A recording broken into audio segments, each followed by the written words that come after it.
Welcome to this week's episode of Accredited Investor Markets Radio.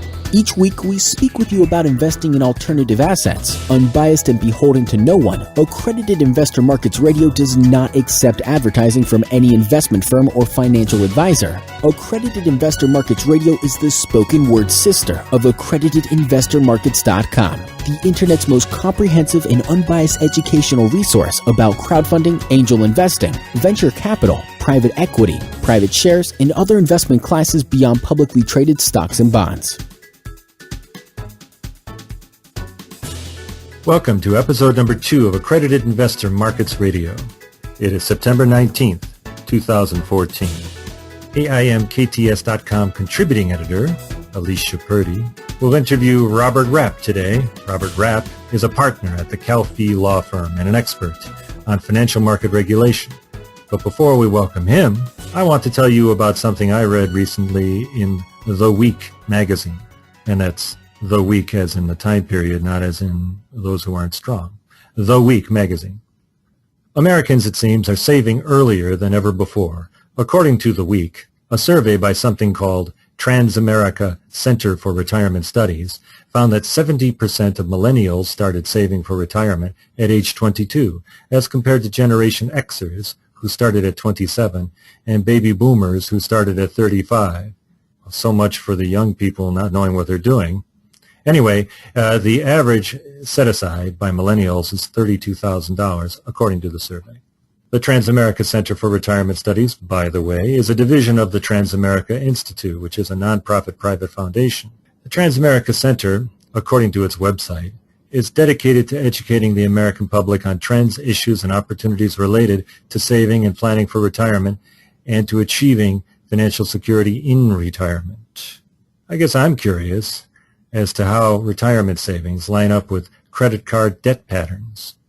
Well, anyway, the survey was conducted among a nationally representative sample of 4,143 full-time and part-time workers, including 1,021 millennials, 1,120 Generation Xers, 1,805 baby boomers, and 197 people who were born prior to 1946. I thought it was pretty interesting. The Week, by the way, if you don't know, is a pretty neat weekly magazine.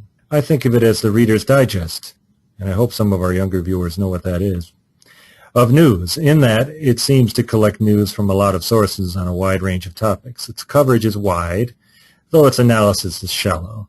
I think it's a perfect contrasting accompaniment to The Economist. Speaking of which, the July 12th edition of The Economist had an interesting article about Gotham City Research. Gotham City Research is a firm that investigates corporate misfeasance and then takes positions against its targets. You may recall that Gotham helped bring down GoEx, a formerly high-flying stock that had seen its stock price soar by more than 1,000% in less than 2 years. Well, AIMkts.com published its own piece about Gotham on July 28th. Also worth a read. Please consult our website, AIMkts.com. Well, enough from me. I get tired of my own voice. Let us get to our guest.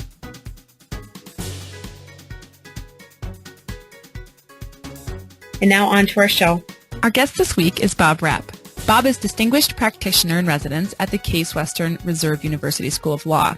Bob is also a partner in the Securities and Capital Markets practice of Calfee, Halter Griswold LLP in Cleveland, Ohio. Bob is an author in the field of securities law and financial market regulation, including blue sky regulation, the definitive treatise on state securities regulation in the United States. Hi, Bob. Welcome to Accredited Investor Markets Radio, and thanks for taking the time to speak with me today. Thank you, Alicia. I'm happy to be here. Our discussion today is going to center around the considerable buzz going on in the aftermath of the July 10th meeting of the SEC Investor Advisory Committee, which is looking at the current definition of the accredited investor. To begin our discussion, can you give our listeners some details about what is going on? Sure, happy to do that. We'll take just a little step back.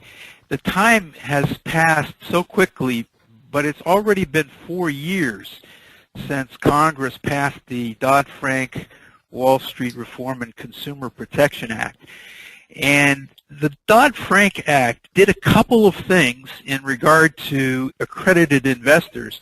One of them being that beginning this year, right now, the SEC must review the accredited investor definition that is applicable to natural persons and to determine whether it should be adjusted or modified. And under the Dodd-Frank Act, the SEC must do this every 4 years. And Congress simply said, what, if anything, the SEC does should be for the protection of investors and be in the public interest and be done in the light of the economy. But other than that, the SEC has an open door. Now, also, Dodd-Frank called for the creation, as you've mentioned, of the SEC Investor Advisory Committee that is intended to advise the SEC on, among other things, regulatory priorities. The advisory committee makes findings and recommendations to the SEC, and ultimately the SEC may or may not act on those recommendations. Since it was formed, the advisory committee has studied a number of things and made several recommendations. And one of the things on its plate right now is the required SEC review of the definition of accredited investor as it appears and is used in the federal securities laws. Now, the slate is not entirely clean. The advisory committee undertaking to consider the accredited investor definition follows a report just last year by the Government Accountability Office, the GAO, to congressional committees that oversee the SEC. And in that report, the GAO recommended, again, also in anticipation of this year's review of the accredited investor definition, that the SEC should consider alternative criteria to determine accredited investor status rather than rely on the income and net worth criteria that have been in place for so long. That's what's going on right now. So what exactly is the GAO trying to explore or trying to answer in all of this? What's the big question? Well, the GAO and certainly now the advisory committee, the GAO did a very extensive survey of market participants, and the question, straight-up question, was whether other criteria would better determine an individual's ability to bear and understand the risks of investing in private placements. The GAO actually identified several possible alternative criteria that I'll talk about a bit later. And now the SEC Investor Advisory Committee has picked up on the same point, and at the July 10th meeting, the committee began debating possible changes in the definition. Again, with the main focus being on investor sophistication and whether the historic income and net worth criteria that we have used for so long are really meaningful proxies for sophistication in investments today. Okay, let me get your opinion on this. You're obviously a very experienced attorney. What is your personal opinion on this whole threshold? I mean, the dollar thresholds have not changed since the 1980s. Should they be adjusted for inflation? Is this a storm in a teacup? Is this a valid argument to be making right now? It is a serious issue, a serious concern. I mean, there was a time when high income, substantial net worth, particularly net worth, was accepted as an indicator of investment knowledge or, well, at least some degree of investment sophistication. Now, whether that was ever true or not, it was conventional wisdom. And it was a fairly easy, objective process for identifying accredited investors by simply applying the income and net worth criteria. And I suppose it was fair to say, at least in some people's minds, that an investor's ability to accumulate wealth could fairly equate with that person's investment knowledge. But, you know, that was way back in 1982 that these criteria were established, and an awful lot has changed since then. Anecdotal evidence is telling us that investment sophistication, which really means the ability to know and understand the merits and risks of a particular investment opportunity, is really not strongly correlated with income or net worth. I mean, just thinking about the array of complex investment vehicles that we have available today really gives you pause. And sophistication takes on a much deeper meaning that just doesn't equate with being rich. Now, I certainly disagree with the premise that there needs to be a greater focus on sophistication. So I'm, in spirit anyway, supportive of the undertaking. So wealth really does not define sophistication, just as someone who may not be as wealthy may actually have more investment chops potentially than someone who may just have the money to actually invest and absorb a loss. Is that really what gives them, quote unquote, sophistication, is their ability to absorb a loss at this point? Well, it's been, as I say, that conventional wisdom that income and net worth criteria say something about that. I mean, and that's the first thing people talk about today when talking about any changes to the definition of accredited investor. And again, just because of where we've been historically, intuitively today it makes sense, given the investor definition and paradigm that we've worked with for so many years. It's kind of interesting. One of the advisory committee members who will actually head the subcommittee that will be making recommendation later on this year suggested that if you adjusted for inflation, the $200,000 and $300,000 income requirements as they currently exist today, that would be $500,000 or $700,000 just based on inflation. And there was another suggestion to say, well, if you're going to still focus on net worth or income criteria, why not back out retirement assets out of the net worth standards? Recently, the listeners will know, of course, the SEC did make a change to the definition to back out primary residence. But the question still is, does that really address the issue? Some of the advisory committee members are saying that the accredited investor criteria should be more inclusive, based on realistic sophistication standards, and really not, how should I say, cabined by any income or net worth criteria, which are actually exclusive. There should be, in this viewpoint anyway, there should be more individuals who are brought into the within the definition of accredited investors. So what is indicative of sophistication? Sophistication being the ability to know and to understand the risk of the particular investment, and of course to bear the risk. Those are the fundamental questions, and it's proving itself to be a not very simple task to determine what, in lieu of what we have today, could actually measure that. What are some ideas that you're hearing that the GAO might consider as feasible criteria for determining AI status? I mean, are they completely out of the box, or are they just sort of along the same lines? Yeah, they're I would say fairly realistic, although I'm sure that some of the listeners would say fairly realistic doesn't necessarily mean practical. The GAO actually identified, as I mentioned a few minutes ago, several possible alternative criteria that, at least arguably would get to an investor's understanding of financial risk. For example, what about a verifiable liquid net worth requirement, either standalone or as an addition to the existing net worth and income criteria? That is a suggestion the GAO offered for consideration and developed to what extent that might be supported in the investment community and as part of its study. Another was, how about a fixed percentage investment requirement? That is, that you would limit investments in a single private offering to a certain percentage of individual net worth or income. Now, some of the listeners may recognize that that's what more recently the Jobs Act did in regard to crowdfunding, that approach to limit how much an individual could actually invest. Well, another one, and this received, at least from the participants in the very extensive GAO survey, another possibility is to require that investors use a registered investment advisor. Now, again, whether that is practicable or not, it is a realistic possibility.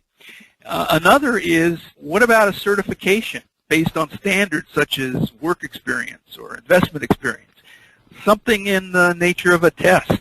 An investor would have to demonstrate knowledge of financial risks related to private placements. Another suggestion was an education standard, qualifying on the basis of some advanced degree in business or finance or attaining particular credentials. Now, again, I emphasize whether these are feasible, well, that's another question. And whether these get to the real issue of investor sophistication, well, that's the tough question that everybody's focused on. But these proposals are also being reviewed and debated and talked about by the SEC Investor Advisory Committee. What kind of arguments are being thrown out there within the debate for and against? I mean, I'm assuming there are people who are saying it's been long enough, and the major argument being that wealth does or does not make someone intelligent or savvy enough to understand or absorb an investment. That sort of being the major one, but you just laid out a couple of the criteria. What would be some of the arguments for or against using some of that criteria, that new alternative criteria, to determine an accredited investor's status? Well, when you think about it, it's the difference between objectivity and subjectivity in qualifying an individual as an accredited investor. Where we've been historically, as I mentioned earlier, has been an objective approach strictly based on the income and net worth criteria. Now, whether those should be adjusted to bring them into the present today, that's a very legitimate debated question, and there's some interesting analysis done on how many people today qualify under the existing standards, qualify as accredited investors, and it's been, as you would guess, a dramatic increase in the number of people who would qualify under those existing criteria. But the fact of the matter is those existing criteria are objective, and if they're changed within that construct, that is within income and net worth constructs, they will continue to be objectively applicable, as opposed to when you think about other approaches like the certification or the test or these notions that are legitimate notions, but that gets into a subjective analysis. And how can you really, on a consistent, ongoing basis, make that subjective judgment? Or again, is it a matter of demonstrating education and business experience or investing experience? Does that say what needs to be said? So that's the debate right now. Some people are saying, committee members, for example, are saying, look, it's not that we necessarily want to leave well enough alone, but what we have should really define right now at least where we should be going, rather than to introduce this element of subjectivity and these possible testing approaches and certification approaches and that sort of thing into this calculus. It's just, there's a sense of reality and practicality in what we have today. So that's what people are talking about, what they're debating about now. It's objectivity versus subjectivity. Okay, so that kind of laid out, leading all up to my next question. That was a really full and rounded picture of everything that's kind of swirling right now. The debate took place. What is the process going forward from this debate? What's going to happen next?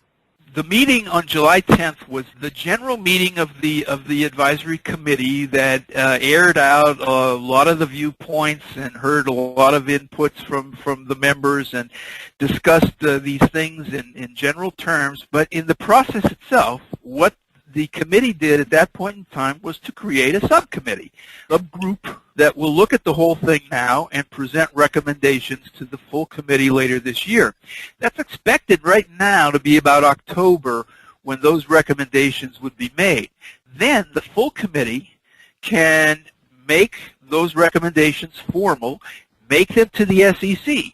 But the thing is, the SEC is free to accept them or not, is free to act on them or not. I mean, this is an advisory committee. This is not a mandate that can issue from this committee. Okay. So they can make suggestions, they can make recommendations, but they cannot lay down the law of what it will and will not ultimately be. Well, that's right. The SEC has the authority to do that, would have to institute rulemaking and that process if it were to undertake even to accept any particular recommendation. Okay. I'm going to give you a series of questions, and I can repeat them if you need to, and we'll go through them one by one.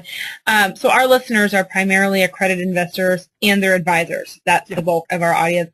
Just by way of giving them a heads up, what are some examples as to what recommendations might come out of the GAO? And then based on that, what is the likelihood of acceptance or rejection and the justification? Why would they reject along with that likelihood? Right. Well, the GAO has finished its work on this with its report that was finalized last year.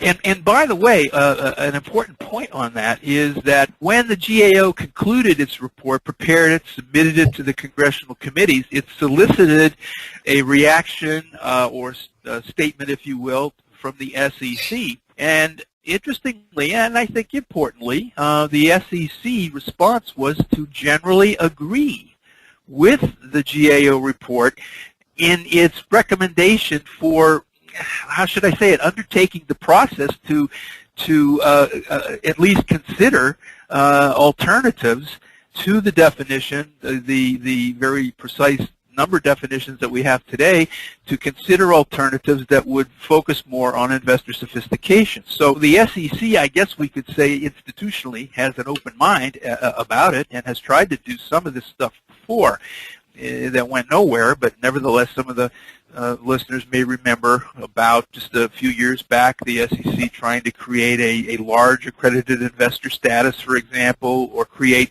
particular requirements or criteria for investing in hedge funds.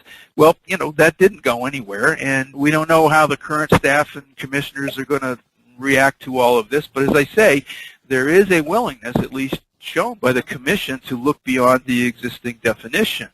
As I said before, anything that the SEC does would be done by rulemaking, and that's a very deliberate process, and any change in rules and requirements that have existed particularly for so long has to be incremental, and incremental steps begin with the objective elements of the definition already in place.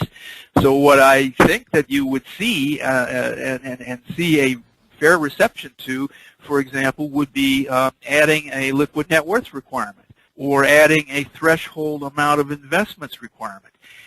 And these things, I believe, would at least fairly be seen as correlating with investment knowledge. But, as I say, it's a very deliberate process, many, many inputs, and sweeping changes in rules are just not the norm. So we're going to see incremental steps, and it may be another 4 years before, in the next mandated review, before more is done.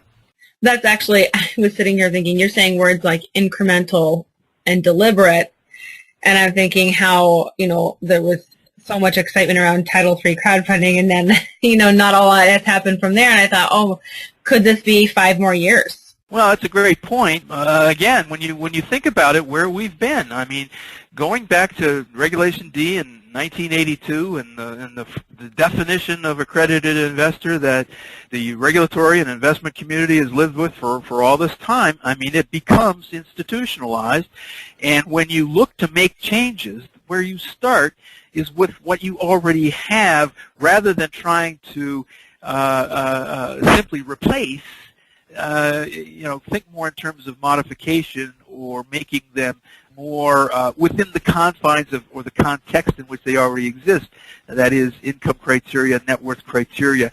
That's why it would not be out of range, if you will, to say that you should add a liquid net worth element to that, or an investments owned element to that. Actually, that does appear in certain other definitions other than accredited investor. So those kinds of things are realistic, and they can be incremental. But to suggest, for example, that, well, a requirement that accredited investors must have the services of a registered investment advisor, that's a fundamental change. Fundamental changes like that, well, there may be some merit to them, are not going to happen quickly. Okay. Now, are there people that simply don't need that kind of protection? I want to talk for a second about what are they actually looking at, the SEC specifically, with concerns? I mean, obviously, when you're talking about sophistication, the other end of that would be maybe potential for fraud, for example. Well, it's that in the sense that it's the ability to know and understand what is being presented as an investment opportunity.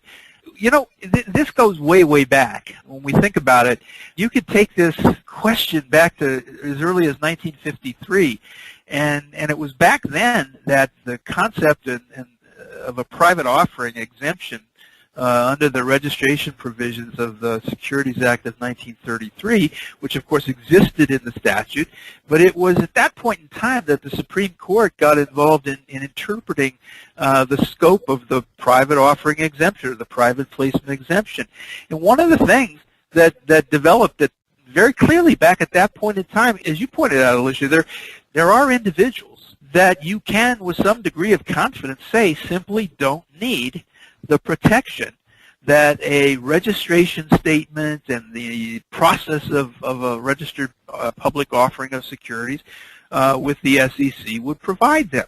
And the idea expressed back then was simply that there are people who can, and this was the phrase they used, who could fend for themselves. Now, you know, that evolved over time in kind of a uncertain way, but eventually when it got to the point in 1982 with Regulation D and the idea being to provide some objective, safe harbor kinds of criteria, well, you know, instead of focusing on the original notion that there are people who can fend for themselves, now we looked at the more objective financial criteria. But the notion, the principle is still there.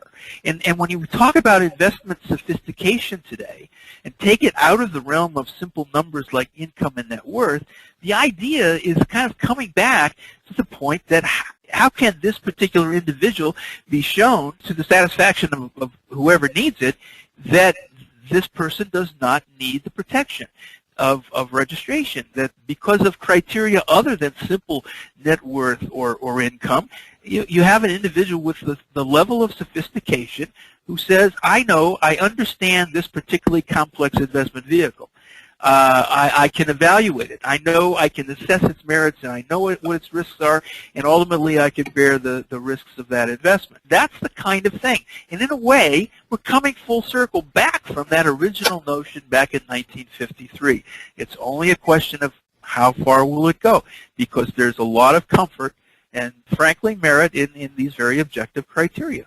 It reminds me of sort of the anecdotal story of someone who drops out of college and then makes $1 million building a computer, or, you know, writing a software program and says, I didn't need the college education. I was able to do it on my own because I understood the process. Is that sort of, in a very simplistic manner, the same type of concept? Yeah, it's right on. I mean, think about it. How many people today, think about people that you know and family and friends and all around. I mean, how many people today, just on the numbers criteria, would be accredited investors? And then, look at those individuals and say, well, but wait a minute. That person has $1 million net worth, exclusive of primary residence. But does that person have the investment sophistication, the knowledge that tells us just because of that net worth, that person does not need the protection of registration under the federal securities laws? That person has the ability to know and understand the risks? I think the answer today is no. That does not say that, and we see it all the time. And just you pointed the other side of that, and that is you have a brilliant individual who has all of the ability that you would want, but is not measured by net worth or income criteria. That's the dilemma right now, because the recognition is that, look, there are, A, too many accredited investors, and B, there are lots of individuals who should be, but today are limited by net worth and income criteria. Now, can you just lay out for me for a second the challenge of balancing investor protection and capital formation for our audience? We've been talking really heavily about investor protection, but there's another side to that. Can you expound on that? Well, yeah, there really is, and that's always, particularly in capital formation. I mean, everything that Congress has done since the Dodd-Frank Act and up through the Jobs Act, I mean, the emphasis has always been on encouraging capital formation and opening up opportunities. For example, the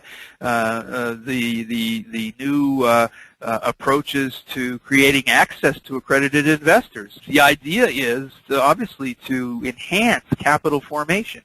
Well, the problem is if you start restricting the definition of accredited investor by adding on very specific criteria or additional criteria, I mean, one reaction to that is, well, look, remember when I said before, some are very concerned about inclusion. That is, there should be more accredited investors, and by these kinds of criteria, you exclude them.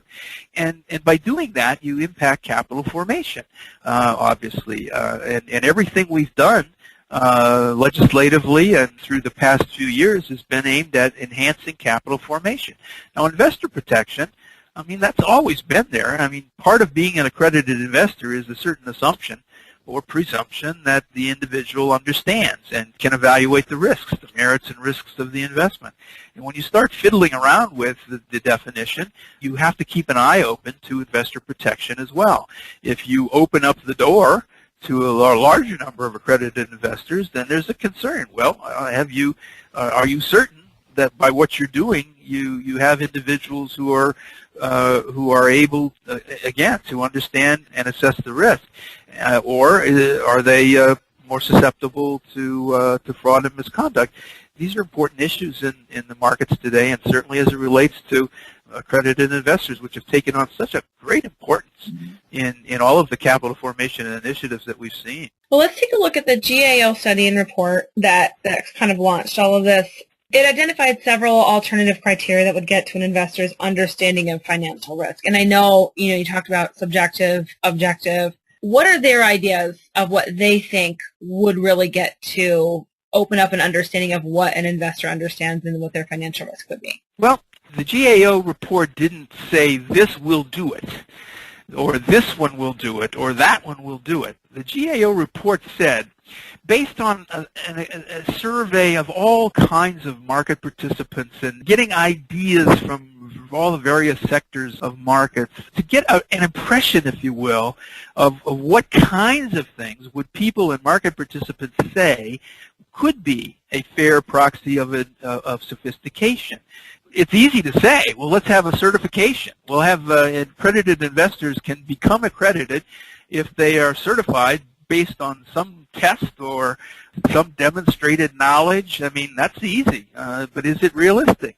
Yet that's an approach. I mean, that's a possibility, and it certainly goes to the concern. It addresses the concern. How do we know someone's sophisticated? Well, we'll give them a test, and they'll be certified as being sophisticated. I don't know in the real world that would be welcomed. I don't know that a test like that could be fashioned. I just don't know. Requiring that people use a registered investment advisor. I mean, okay. That certainly adds a degree of sophistication. Well, one might debate that too, but nevertheless, the presumption is that would add an element of sophistication. It's kind of like going back to the old notion, which is sort of still around in some circumstances, of an investment advisor representative to investors who are involved in private placements who are not accredited investors. Well, again, they look at that and say that would address the concern. But again, it's always a question, is that realistic, and is that something that the broader market participant community would accept, and is it something that could be applied on a constant going forward basis? And those questions just, those are tough questions. That's the challenge ahead.